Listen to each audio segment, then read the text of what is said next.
A Semana Europeia da Mobilidade é algo que se inicia já no ano 2000 e depois com repetição em 2001, na altura apenas para celebrar o Dia Europeu Sem Carros, uma atividade que de resto continua a ser celebrada um pouco por toda a Europa, mas de facto nessa altura, em 2001, foi tanto o sucesso da iniciativa Dia Europeu Sem Carros que em 2002 a Comissão decidiu então avançar com uma semana mais completa de atividades, chamando precisamente a Semana Europeia da Mobilidade.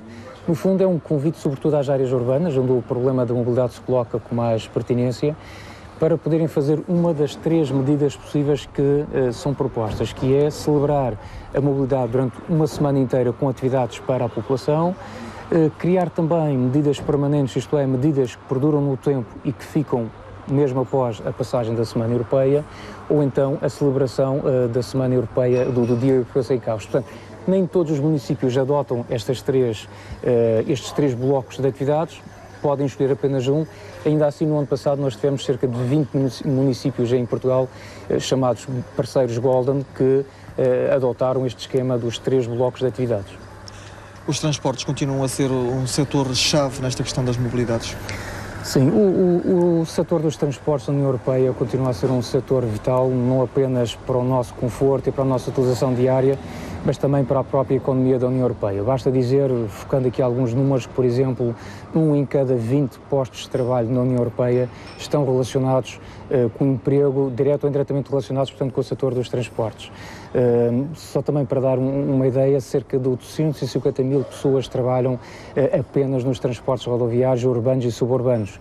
E também no que toca à questão do investimento em investigação e desenvolvimento, o setor dos transportes representa 25% do total de investimento, aparecendo, por exemplo, a indústria farmacêutica e a biotecnologia em segundo lugar com apenas 17%. Portanto, são números que espelham muito bem toda a importância que este setor dos transportes tem a nível europeu. Há aqui também o reverso da medalha, sobretudo ao nível das medidas da poluição provocada pelos transportes. Claro. Há um caminho ainda longo a percorrer? Há um caminho ainda longo a percorrer e que envolve aqui muitos parceiros. E, efetivamente, apesar de todos os avanços tecnológicos na área dos transportes, é verdade que há alguns problemas ainda por resolver. Desde logo, o facto de 94% do combustível utilizado para estes transportes terem a sua origem no petróleo e, como nós sabemos, a Europa não é rica neste recurso, antes pelo contrário, portanto, cria aqui uma dependência muito grande em relação ao exterior e depois, por outro lado, todo este padrão de consumo cria problemas adicionais em termos de emissão de poluentes. Só para termos uma ideia, em 2015 a venda de automóveis particulares ainda assim sofreu, apesar da situação de crise, ainda registrou um acréscimo de 9% em relação ao ano transato. Isto significa qualquer coisa como 13 milhões de veículos novos a circular nas estradas europeias.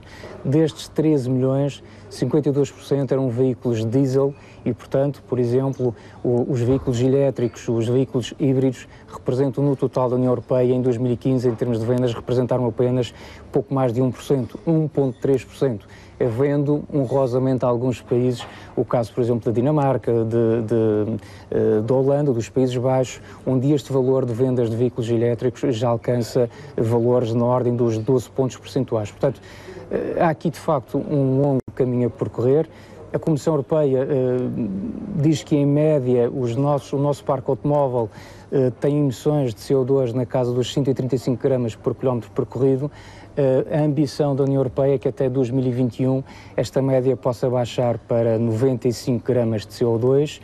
São objetivos ambiciosos, que passa também por medidas, se calhar, mais severas em termos de legislação. Desde logo, como sabe, os veículos novos, desde setembro de 2015, têm que cumprir a norma Euro 6 e, por outro lado, há aqui também que pensar, e focando este problema recente de uma famosa marca automóvel e que, no fundo, despertou todo este problema também das emissões, nomeadamente CO2, ao que parece, existe uma grande diferença entre aquilo que são os testes dos fabricantes feitos em condições quase de laboratório e a condução real e efetiva do nosso dia-a-dia. Portanto, o que se prevê é que venha a ser adotada legislação muito mais rigorosa no que toca aos testes dos veículos novos, até porque estima-se que estes veículos possam, de uma forma geral, emitir cerca de mais 40% de emissões de poluentes, para além daquilo que consta da sua ficha técnica.